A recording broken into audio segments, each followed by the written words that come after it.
To make edits to a module record, you would click Edit as normal. This will then take you to a construction version of the module record, which is separate to the live version. So you can make any edits you like to this version of the module record without affecting the live version of the module. After you finish making any edits that you want to make, you have two options. You can either hit save and save your progress and then return at a later date to continue editing, or you can submit your edits for review. To do that, you simply type in a review message and then hit save and submit for review. So that will then send your edits to the module reviewer, or the person listed as the module reviewer. They'll then get an email that tells them that they have edits that they need to either approve or reject. At any stage, if you want to revert the changes that you've made to the construction record to bring it back into line with the live version of the module record, sort of wiping the slate clean so you can start fresh again with your edits, you simply click the revert changes up in the top right hand corner. So for example, if I wanted to change the title and code for this module, or at least propose that change,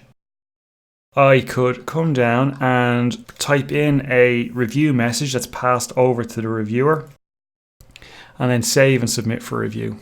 So I'm signed in as other user here. So if I now go and sign in as the reviewer, we can see the workflow from the reviewer's perspective. So as the reviewer, I will have received an email telling me that there are edits that I need to review. So after I log in, I can go to change control and I'll see a record of the edits that I need to review as a module reviewer. Now, initially, this is just showing the edits that I personally have to review. But if I wanted to see all of the edits that are pending review for the whole account, we can just say show all edits here, and that will show all edits for all users, and it will give the details of who's proposing the change and who needs to review the change.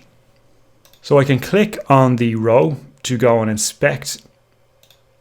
Shown here is the module record, or the proposed record, which is under review, so we can see the change to the module title and code which I proposed. It's designated as under review, and so this is essentially my opportunity as the reviewer to go in and inspect and see what changes have been proposed and if I'm happy with them. I've also got the editor's message here and the time at which it was submitted, and I've also got the username of the editor. So I can either reject these changes or I can approve them. If I reject the changes, I need to provide a message. So I need to give some feedback to the editor, which gives them some information as to why I rejected the change, or I can approve the change. Whether I approve or reject the change, the editor will get an email telling them that it's either being approved or rejected. Now, if the change is rejected, the reject message is shown to the editor the next time they go in to edit that module. And if I hit approve, well, then these module changes are merged into the live version of the module record. So essentially the live version is updated in line with these changes here. So let's say, for example, I reject these changes. So now the review disappears from my pending reviews, and then the editor will be sent an email to tell them that the changes that they have proposed have been rejected, along with my reason for rejecting them. So if I was to log back in as other user, just to see the return workflow. So I'm logged back in as other user. And if I go to edit that module again, I can see that, well, I will have gotten an email that tells me that the change has been rejected. And what I see here is a message to me as the editor coming from the reviewer that says title not suitable and when that message was sent. So I can dismiss that message, and you'll see that the edit record still reflects the changes that I had originally proposed that have been rejected. So if I want to return the edit record back to a version that matches the live record and start my edits all over again, I can just hit revert changes and start the edit process all over again.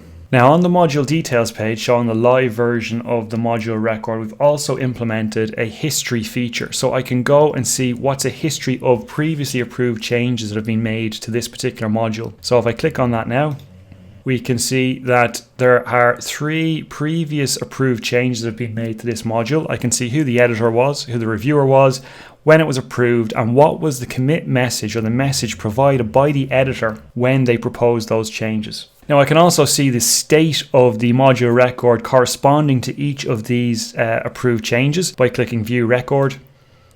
And that shows me a superseded version of the module record, and essentially which is the state of the module at that point in time. So it gives me a history of what how the module has evolved over time. So I can go and review any one of these approved states, any one of these previously approved states. So that's the module review and approval process that's now implemented in Curricular. The idea being that the reviewer for any module will be an education lead for that discipline. And so education leads will have a final review before there's any changes made to modules for the new programs.